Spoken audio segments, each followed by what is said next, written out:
ਸਤਨਾਮ ਵਾਹਿਗੁਰੂ ਵਾਹਿਗੁਰੂ ਵਾਹਿਗੁਰੂ। ਦਰਸ਼ਕੋ, ਅੱਜ ਮੈਂ ਆਪ ਜੀ ਨੂੰ ਸਿੱਖਾਂ ਦੇ 6ਵੇਂ ਗੁਰੂ ਸ੍ਰੀ ਗੁਰੂ ਹਰਗੋਬਿੰਦ ਜੀ ਦੇ ਜੀਵਨ ਬਾਰੇ ਸੰਖੇਪ ਜਾਣਕਾਰੀ ਦਿਆਂਗੀ।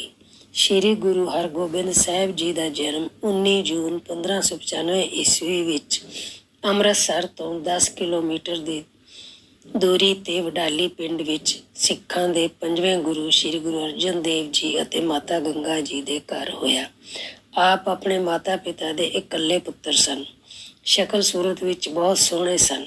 ਕਿਹਾ ਜਾਂਦਾ ਹੈ ਕਿ ਗੁਰੂ ਅਰਜਨ ਦੇਵ ਜੀ ਦੇ ਘਰ ਕਾਫੀ ਸਾਲਾਂ ਤੱਕ ਔਲਾਦ ਨਾ ਹੋਣ ਕਾਰਨ ਮਾਤਾ ਗੰਗਾ ਜੀ ਉਦਾਸ ਰਹਿਣ ਲੱਗੇ, ਜਿਸ ਨੂੰ ਵੇਖ ਕੇ ਗੁਰੂ ਅਰਜਨ ਦੇਵ ਜੀ ਨੇ ਮਾਤਾ ਗੰਗਾ ਜੀ ਨੂੰ ਬਾਬਾ ਬੁੱਢਾ ਜੀ ਕੋਲ ਔਲਾਦ ਦਾ ਵਰ ਮੰਗਣ ਲਈ ਭੇਜਿਆ। ਸੋ ਬਾਬਾ ਬੁੱਢਾ ਜੀ ਦੇ ਵਰਦਾਨ ਨਾਲ ਬਾਲਕ ਹਰਗੋਬਿੰਦ ਜੀ ਦਾ ਜਨਮ ਹੋਇਆ। ਜਿੱਥੇ ਬਾਲਕ ਹਰਗੋਬਿੰਦ ਜੀ ਦੇ ਆਗਮਨ ਦੀਆਂ ਖੁਸ਼ੀਆਂ ਮਨਾਈਆਂ ਜਾ ਰਹੀਆਂ ਸਨ, ਉੱਥੇ ਦੂਸਰੇ ਪਾਸੇ ਗੁਰੂ ਅਰਜਨ ਦੇਵ ਜੀ ਦੇ ਵੱਡੇ ਭਰਾ ਪ੍ਰਿਥੀ ਚੰਦ ਅਤੇ ਉਹਨਾਂ ਦੀ ਪਤਨੀ ਕਰਮਾ ਨੂੰ ਬੜਾ ਝਟਕਾ ਲੱਗਿਆ, ਕਿਉਂਕਿ ਉਹਨਾਂ ਨੂੰ ਲੱਗਦਾ ਸੀ ਕਿ ਸ੍ਰੀ ਗੁਰੂ ਅਰਜਨ ਦੇਵ ਜੀ ਦੇ ਘਰ ਤਾਂ ਕਦੇ ਸੰਤਾਨ ਪੈਦਾ ਨਹੀਂ ਹੋਏਗੀ, ਬਲਕਿ ਭਵਿੱਖ ਵਿੱਚ ਗੁਰਗੱਦੀ ਤਾਂ ਉਹਨਾਂ ਦੇ ਪੁੱਤਰ ਮਿਹਰਵਾਨ ਨੂੰ ਹੀ ਪ੍ਰਾਪਤ ਹੋਣ ਵਾਲੀ ਹੈ। ਇਸ ਲਈ ਈਰਖਾ ਵਸ਼ ਪ੍ਰਿਥੀ ਚੰਦ ਨੇ ਕਈ ਵਾਰ ਬਾਲਕ ਹਰਗੋਬਿੰਦ ਨੂੰ ਜਾਨ ਤੋਂ ਮਾਰਨ ਦੀਆਂ ਅਸਫਲ ਕੋਸ਼ਿਸ਼ਾਂ ਵੀ ਕੀਤੀਆਂ। ਇੱਕ ਵਾਰੀ ਤਾਂ ਪ੍ਰਿਥਵੀ ਚੰਦ ਨੇ ਬਾਲਕ ਨੂੰ ਦੁੱਧ ਵਿੱਚ ਜ਼ਹਿਰ ਮਿਲਾ ਕੇ ਦੇਣ ਦੀ ਕੋਸ਼ਿਸ਼ ਕੀਤੀ ਅਤੇ ਦੂਜੀ ਵਾਰ ਉਹਨਾਂ ਤੇ ਜ਼ਹਿਰੀਲਾ ਸੱਪ ਛੱਡ ਦਿੱਤਾ, ਪਰ ਇਹ ਸਾਰੇ ਛੜਯੰਤਰ ਅਸਫਲ ਸਾਬਤ ਹੋਏ। ਬਾਲਕ ਹਰਗੋਬਿੰਦ ਜੀ ਦੀ ਬਚਪਨ ਤੋਂ ਹੀ ਸਿੱਖਿਆ ਦੀ ਜ਼ਿੰਮੇਵਾਰੀ ਬਾਬਾ ਬੁੱਢਾ ਜੀ ਨੇ ਨਿਭਾਈ ਅਤੇ ਭਾਈ ਗੁਰਦਾਸ ਜੀ ਨੇ ਉਹਨਾਂ ਨੂੰ ਸ਼ਸਤਰ ਵਿੱਦਿਆ ਵਿੱਚ ਨਿਪੁੰਨ ਕੀਤਾ। ਬਾਬਾ ਬੁੱਢਾ ਜੀ ਨੇ ਹੀ ਉਹਨਾਂ ਨੂੰ ਨਾਂ ਦਿੱਤਾ ਹਰਗੋਬਿੰਦ। ਇਤਿਹਾਸ ਵਿੱਚ ਦਰਜ ਹੈ ਕਿ ਸ੍ਰੀ ਗੁਰੂ ਅਰਜਨ ਦੇਵ ਜੀ ਗੁਰੂ ਨਾਨਕ ਜੀ ਦੇ ਸਿਧਾਂਤਾਂ ਤੇ ਚੱਲਦੇ ਹੋਏ ਸਾਰੇ ਧਰਮਾਂ ਦੇ ਲੋਕਾਂ ਨਾਲ ਇੱਕੋ ਜਿਹਾ ਵਿਵਹਾਰ ਕਰਦੇ ਸਨ, ਜਿਸ ਕਾਰਨ ਸਾਰੇ ਧਰਮਾਂ ਦੇ ਲੋਕ ਉਹਨਾਂ ਤੋਂ ਬਹੁਤ ਪ੍ਰਭਾਵਿਤ ਰਹਿੰਦੇ ਸਨ। ਹੌਲੀ ਹੌਲੀ ਉਹਨਾਂ ਦੀ ਸ਼ੋਹਰਤ ਵੱਧਦੀ ਚਲੀ ਗਈ ਅਤੇ ਸਾਰੇ ਉਹਨਾਂ ਨੂੰ ਸੱਚੇ ਪਾਤਸ਼ਾਹ ਕਹਿ ਕੇ ਬੁਲਾਉਣ ਲੱਗੇ। ਉਹਨਾਂ ਦੇ ਵੱਧਦੇ ਪ੍ਰਭਾਵ ਨੂੰ ਵੇਖ ਕੇ ਬਾਦਸ਼ਾਹ ਜਹਾਂਗੀਰ, ਜੋ ਪਹਿਲਾਂ ਹੀ ਸਿੱਖ ਗੁਰੂ ਨਾਲ ਵੈਰ ਰੱਖਦਾ ਸੀ, ਉਹ ਭੈਭੀਤ ਹੋ ਗਿਆ ਕਿ ਕਿਤੇ ਸਾਰੇ ਸਿੱਖ ਮਿਲ ਕੇ ਪੰਜਾਬ ਤੇ ਕਬਜ਼ਾ ਨਾ ਕਰ ਲੈਣ। ਜੇ ਇਤਿਹਾਸ ਤੇ ਨਜ਼ਰ ਮਾਰੀਏ ਤਾਂ ਜਹਾਂਗੀਰ ਨੇ ਗੁਰੂ ਹਰਗੋਬਿੰਦ ਜੀ ਦੇ ਪਿਤਾ ਸ੍ਰੀ ਗੁਰੂ ਅਰਜਨ ਦੇਵ ਜੀ ਤੇ ਕਈ ਬੇਬੁਨਿਆਦ ਇਲਜ਼ਾਮ ਲਗਾਏ, ਜਿਨ੍ਹਾਂ ਵਿੱਚੋਂ ਇੱਕ ਮੁੱਖ ਇਲਜ਼ਾਮ ਇਹ ਸੀ ਕਿ ਉਹਨਾਂ ਨੇ ਜਹਾਂਗੀਰ ਦੇ ਬਾਗੀ ਪੁੱਤਰ ਖੁਸਰੋ ਦੀ ਸਹਾਇਤਾ ਕੀਤੀ ਸੀ। ਇਸ ਕਾਰਨ ਜਹਾਂਗੀਰ ਨੇ ਗੁਰੂ ਜੀ ਨੂੰ ਲਾਹੌਰ ਬੁਲਾ ਕੇ ਬੰਦੀ ਬਣਾ ਲਿਆ। ਚੰਦੂ ਸ਼ਾਹ, ਜੋ ਜਹਾਂਗੀਰ ਦਾ ਮੁੱਖ ਸਲਾਹਕਾਰ ਸੀ, ਨੇ ਗੁਰੂ ਅਰਜਨ ਦੇਵ ਜੀ ਨੂੰ ਬਹੁਤ ਤਸੀਹੇ ਦਿੱਤੇ। ਆਪਣਾ ਆਖਰੀ ਸਮਾਂ ਨੇੜੇ ਆਉਂਦਾ ਵੇਖ ਕੇ ਗੁਰੂ ਜੀ ਨੇ ਆਪਣੇ 11 ਸਾਲਾ ਪੁੱਤਰ ਗੁਰੂ ਹਰਗੋਬਿੰਦ ਜੀ ਨੂੰ ਸੁਨੇਹਾ ਭੇਜਿਆ ਕਿ ਪੂਰੀ ਤਰ੍ਹਾਂ ਸ਼ਸਤਰਾਂ ਨੂੰ ਧਾਰਨ ਕਰਕੇ ਹੀ ਗੁਰਗੱਦੀ ਤੇ ਬੈਠੇ ਅਤੇ ਆਪਣੀ ਕਾਬਲੀਅਤ ਦੇ ਅਨੁਸਾਰ ਸੈਨਾ ਰੱਖੇ। ਆਪਣੇ ਪਿਤਾ ਦੇ ਆਦੇਸ਼ ਦੀ ਪਾਲਣਾ ਕਰਦੇ ਹੋਏ ਗੁਰੂ ਹਰਗੋਬਿੰਦ 11 ਜੂਨ 1606 ਈਸਵੀ ਨੂੰ 11 ਸਾਲ ਦੀ ਉਮਰ ਵਿੱਚ ਸਿੱਖਾਂ ਦੇ 6ਵੇਂ ਗੁਰੂ ਬਣੇ। ਆਪ ਜੀ 1606 ਈਸਵੀ ਤੋਂ 1644 ਈਸਵੀ ਤੱਕ ਗੁਰਗੱਦੀ ਤੇ ਵਿਰਾਜਮਾਨ ਰਹੇ। ਆਪ ਜੀ ਦਾ ਕਾਰਜਕਾਲ ਸਿੱਖ ਇਤਿਹਾਸ ਵਿੱਚ ਇੱਕ ਮਹੱਤਵਪੂਰਨ ਸਥਾਨ ਰੱਖਦਾ ਹੈ। ਆਪ ਜੀ ਨੇ ਦ੍ਰਿੜ ਨਿਸ਼ਚਾ ਕਰ ਲਿਆ ਕਿ ਲੋਕਾਂ ਨੂੰ ਆਪਣੇ ਧਰਮ ਦੀ ਰੱਖਿਆ ਕਰਨ ਲਈ ਸ਼ਸਤਰ ਚੁੱਕਣੇ ਹੀ ਪੈਣਗੇ ਅਤੇ ਆਪ ਜੀ ਨੇ ਅਸਤਰ ਸ਼ਸਤਰ ਧਾਰਨ ਕਰਨ ਦੀ ਇੱਕ ਨਵੀਂ ਪ੍ਰਥਾ ਸ਼ੁਰੂ ਕੀਤੀ, ਜਿਸ ਦੇ ਅਨੁਸਾਰ ਆਪ ਜੀ ਨੇ 2 ਤਲਵਾਰਾਂ ਮੀਰੀ ਅਤੇ ਪੀਰੀ ਧਾਰਨ ਕੀਤੀਆਂ। ਮੀਰੀ ਦੀ ਤਲਵਾਰ ਅਧਿਆਤਮਿਕਤਾ ਅਤੇ ਭਗਤੀ ਦਾ ਪ੍ਰਤੀਕ ਸੀ ਅਤੇ ਪੀਰੀ ਦੀ ਤਲਵਾਰ ਰਾਜਨੀਤਿਕ ਸ਼ਕਤੀ ਦਾ ਚਿੰਨ੍ਹ ਸੀ। ਆਪ ਜੀ ਨੇ ਹਰਿਮੰਦਰ ਸਾਹਿਬ ਅੰਮ੍ਰਿਤਸਰ ਵਿੱਚ ਅਕਾਲ ਤਖਤ ਬਣਵਾਇਆ, ਜਿੱਥੇ ਆਪ ਜੀ ਸਿੱਖਾਂ ਨਾਲ ਮਹੱਤਵਪੂਰਨ ਫੈਸਲੇ ਲੈਂਦੇ ਅਤੇ ਆਪਣੇ ਸਿੱਖਾਂ ਨੂੰ ਫੌਜੀ ਟ੍ਰੇਨਿੰਗ ਦਿੰਦੇ ਸਨ।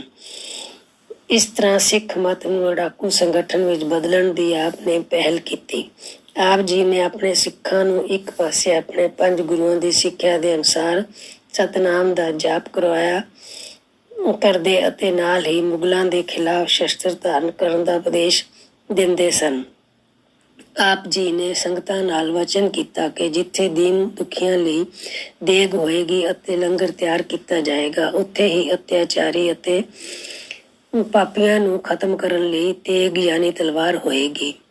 ਇਸ ਦੇ ਨਾਲ ਹੀ ਆਪ ਜੀ ਨੇ ਆਪਣੀ ਸੰਗਤ ਨੂੰ ਉਪਦੇਸ਼ ਦਿੱਤਾ ਕਿ ਉਹਨਾਂ ਦੀ ਸੇਵਾ ਵਿੱਚ ਦਸਵੰਧ ਦੇ ਰੂਪ ਵਿੱਚ ਅਨਾਜ ਅਤੇ ਧਨ ਦੇਣ ਦੀ ਥਾਂ ਸਿਰਫ ਘੋੜੇ ਅਤੇ ਸ਼ਸਤਰ ਭੇਂਟ ਕੀਤੇ ਜਾਣ।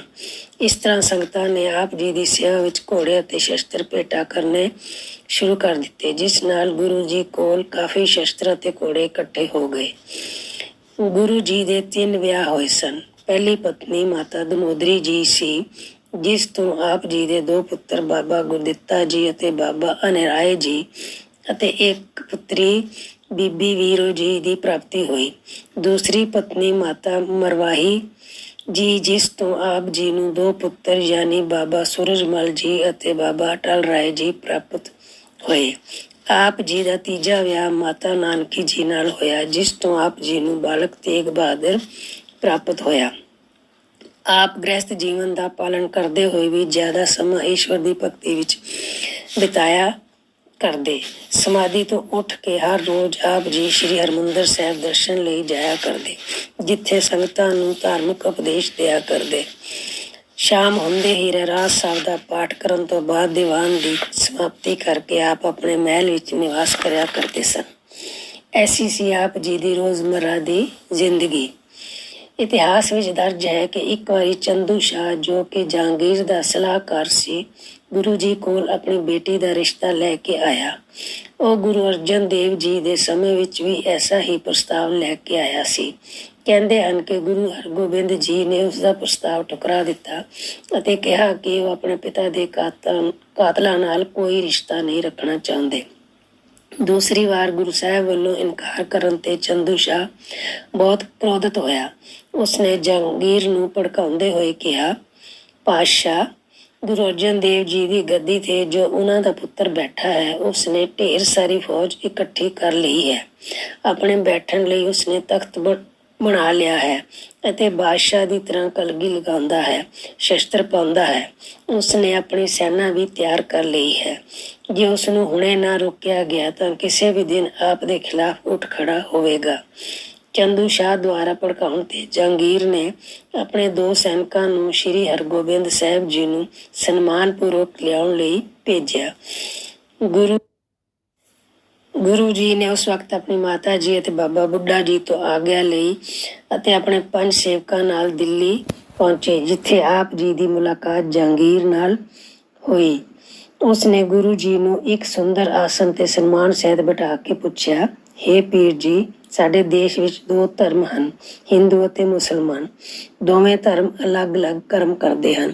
ਹਿੰਦੂ ਰਾਮ ਕਹਿੰਦੇ ਹਨ ਅਤੇ ਮੁਸਲਮਾਨ ਅੱਲਾ ਕਹਿੰਦੇ ਹਨ। ਦੋਵੇਂ ਆਪਣੇ-ਆਪਣੇ ਧਰਮਾਂ ਨੂੰ ਬਹੁਤ ਅੱਛਾ ਸਮਝਦੇ ਹਨ। ਤੁਸੀਂ ਦੱਸੋ ਕਿ ਇਹਨਾਂ ਦੋਹਾਂ ਧਰਮਾਂ ਵਿੱਚੋਂ ਕਿਹੜਾ ਧਰਮ ਅੱਛਾ ਹੈ? ਤਾਂ ਗੁਰੂ ਜੀ ਨੇ ਉੱਤਰ ਦਿੱਤਾ, ਸੁਣੋ ਜਹਾਂਗੀਰ, ਧਰਮ ਉਹ ਹੀ ਅੱਛਾ ਹੈ ਜਿਹੜਾ ਨੇਕ ਕਰਮ ਕਰਵਾਉਂਦਾ ਹੈ, ਬੰਦਗੀ ਕਰਵਾਉਂਦਾ ਹੈ ਅਤੇ ਕਿਸੇ ਨੂੰ ਦੁੱਖ ਨਹੀਂ ਦਿੰਦਾ। ਆਪ ਜੀ ਦੇ ਮੂੰਹ ਤੋਂ ਅਜਿਹੇ ਸ਼ਬਦ ਸੁਣ ਕੇ ਜਹਾਂਗੀਰ ਗੁਰੂ ਜੀ ਦੀ ਸ਼ਖਸੀਅਤ ਤੋਂ ਬਹੁਤ ਪ੍ਰਭਾਵਿਤ ਹੋਇਆ। ਫਿਰ ਉਸਨੇ ਆਪ ਨੂੰ 1000 ਰੁਪਏ ਭੇਂਟ ਕਰਕੇ ਮੱਥਾ ਟੇਕਿਆ। ਗੁਰੂ ਜੀ ਨੇ ਉਹ ਸਾਰੇ ਪੈਸੇ ਉਸੇ ਵਕਤ ਗਰੀਬਾਂ ਵਿੱਚ ਵੰਡ ਦਿੱਤੇ।